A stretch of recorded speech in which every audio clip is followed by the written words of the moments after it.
Hello everybody and welcome to Operation Collision Point, Year 9 Season 4 of Rainbow Six Siege. Now Ubisoft very kindly flew me out to Montreal and I was able to play this season early at their studio. And I'm actually currently recording this in my hotel room, so if it sounds a bit different, that's why. But let's start talking about this season. So yes, Year 9 Season 4 brings us a brand new remaster of the operator Blackbeard. This gives him an entire new shield gadget, which we're going to talk about in a second, but the thing I want to talk about first is the shield nerf coming in this season, because it will help you appreciate Blackbeard's gadget and it will help you understand that he's actually quite balanced. So yes, a major shield nerf is coming in this season. To begin with, meleeing with a shield now does 0 damage. It doesn't do any damage at all. Before, it done roughly 60, 65 if I'm not wrong. You were able to just shield bash people to death. That is now no longer a thing. When you bash someone as a shield, they go on their back, but they take no damage. The only time they'll ever take damage is if you send them through the wall, but the damage is coming from the wall, not the shield bash itself. As well as this, there is now no longer melee priority, meaning if you as a defender hit the melee before they do, you will hit that melee 100% of the time, rather than them being able to cancel it out with their own melee, which then gave them priority over yours. And as well as this, you may have been in a situation where you've meleeed a shield and you went to melee them again, but the second melee doesn't really connect. Well, they've cleaned up that entire mechanic. You can now repeatedly punch a shield and every single punch will connect. And remember, they don't have a way of recovering from this unless they then try and start going for like an ADS, for example. So if you just keep whacking a shield, they're going to be sort of trapped in a soft lock of you punching them. As well as this, when a Monty is fully extended, if you keep whacking him, he's going to expose more and more of the body behind him, meaning that you can kill a full extended Monty if you're good enough. As well as this, it's easier to activate the suppression effect as well, which means when you shoot a shield's shield, they start to become suppressed, meaning that they can't sprint and stuff like that. It now takes less bullets to do that. So overall, all the hours I've played on this new season with the shield nerf, I genuinely think both these new shields and Blackbeard, which we're about to get into, are very balanced. And like, there's been so many occasions where I came head to head with a shield in front of me and I as a defender now have the confidence to be able to beat them. They've done a very good job balancing shields and I think a lot of you are really going to enjoy it when you hop on the game. But yeah, let's move over to Blackbeard, who has a new shield. So at a glance, Blackbeard's shield works like any other. It absorbs bullets and protects you. You can bash someone and they'll get thrown on their back. Of course, with the new nerfed effect. You can still jump through and tear down barricades with it as well, the same way how the other shields work.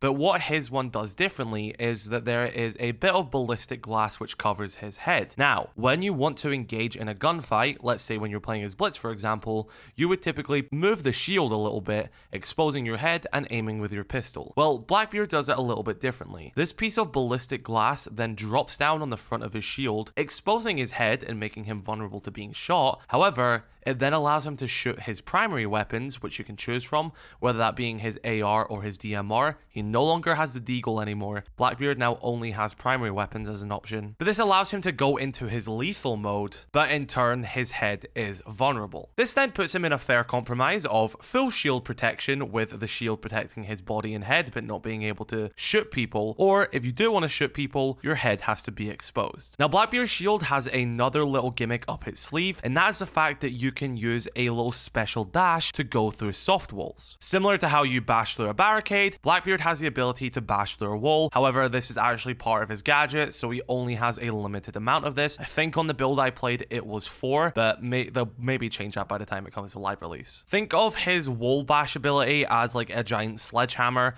because it can also be used on Kiba barriers and castle barricades. But as far as I'm aware, it only works linear, so you can't open up floors with it, for example. But with his nice little gimmick of his shield and the fact that he's able to ADS with a primary weapon, on top of the fact that shields have been very well balanced this season, I actually think this makes Blackbeard a very balanced operator, and at no point in any of the play sessions I played did I think that I was being overpowered by an enemy Blackbeard, and at no point when I was playing Blackbeard did I feel I had any overwhelming strength over the enemies. I think he's really good. I also almost forgot to mention he can use his shield whilst on repels as well. So you can still sit on a repel with a shield and then ADS when you're ready to go lethal. Once again though, exposing your head. I think they absolutely knocked it out the park with this Blackbeard remaster, and I cannot wait for you all to get your hands on it. Right, let's move over to some operator changes as well. Let's begin with the one for Sens. Sens got actually quite a major rework in this season,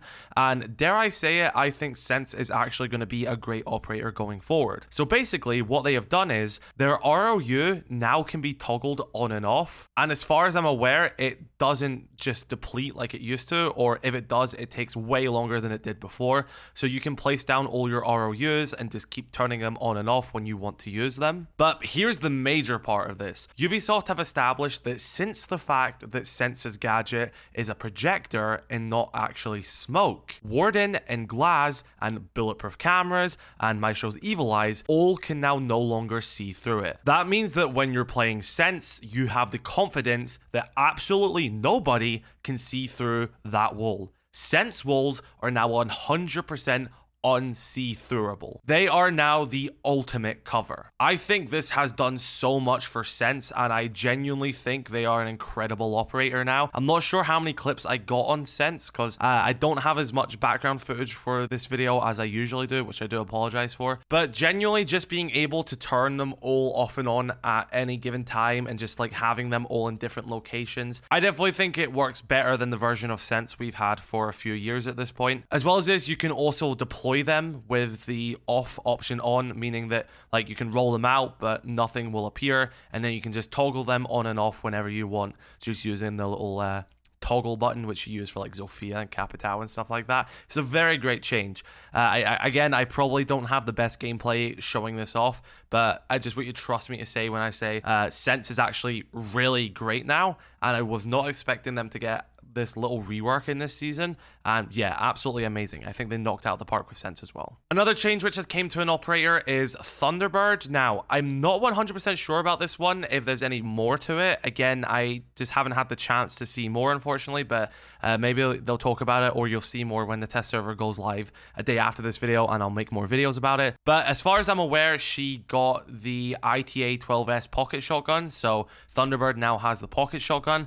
And I don't know if there's any other changes. They may have changed something about her gadget. I haven't had a chance to test it out a little bit more, so we'll do that in another video. However, there is a little change to Thunderbird. She now has the pocket shotgun, which works great. A lot of people do like the bearing on her though, so I don't know how much this is going to change, but at least it's going to help her support playstyle, so that isn't necessarily a bad thing. And also there is a change to Ying, and it's quite simple, but it's pretty effective, and I believe this one's probably more focused on the higher level of play, and that's the fact is when you cook a Ying Candela all the way to the max and throw it, there is just a longer period before it detonates. Before it used to be instant, and now it's a few seconds, just to give defenders that little window to shoot the Candela if they need to. So they've just toned down the detonation time for her gadget a tiny bit, but other than that, she still works as she always does. Badges are now in the game, which allow you to display them on your player cards, and you can earn different badges from just different forms of progression and different milestones you hit when it comes to using a certain class of weapons, for example. And I imagine they're going to consistently add more of these with every single season, so it will be really fun to give us more ways to sort of grind out guns and operators and get badges as the reward for that, and we can display that on our player card to show off to other people. I definitely think this is going to be a really fun thing. I think it's going to be quite nice to have this little progression as well as this way to express it, and I think something that could be quite cool is having like unique interaction badges. So like if you kill Ying, for example, whilst playing as Warden with his gadget active, you get a special little badge for it, and you can display it on your player card. Hopefully they do something like that in the future, but this is definitely a really fun system to begin with. I think the ones that they are beginning with are a bit basic, but they're fine, and it's a good starting off point, and I think they're definitely going to evolve from here. And yeah, I think it's a really fun system, and I quite like it. Another thing in this season is the full release of Siege Cup, available on all platforms. No one needs to have beta access anymore, so not really much else to say here other than the fact that Siege Cup is coming for everyone, which is a great thing, and all of you guys have been keeping up with the beta and everything, so yeah, Siege Cup for everyone is a great thing. Full crossplay between PC and console will also be coming now in Year 9 Season 4, which which is a really fun thing, allowing a lot of people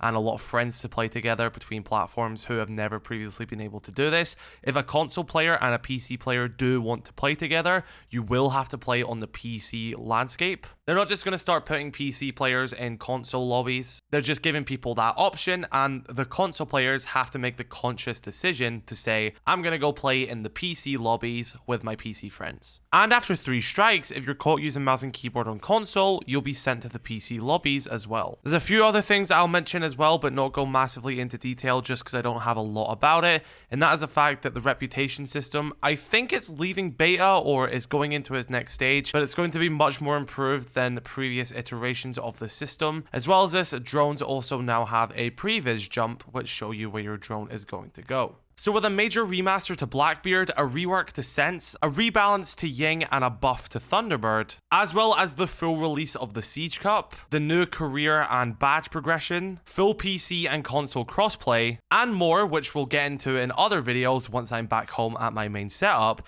Operation Collision Point is looking like a great season. So once I get back from Montreal and the public test server is live, I'll start to look more in depth at everything we covered in this video. But I definitely think you guys are really going to love playing Blackbeard, and make sure you're subscribed to this channel for more hands-on gameplay, more discussion. We're going to be testing and looking at a lot more stuff, so stay tuned for that. But yeah, a massive thank you to Ubisoft for inviting me out and allowing me to play this season. I extremely appreciate it, and to everyone who's watched my videos and allows me to do this. I'm excited for you all to get your hands on Operation Collision Point, and have an incredible rest of your day. I love you all, stay safe, peace.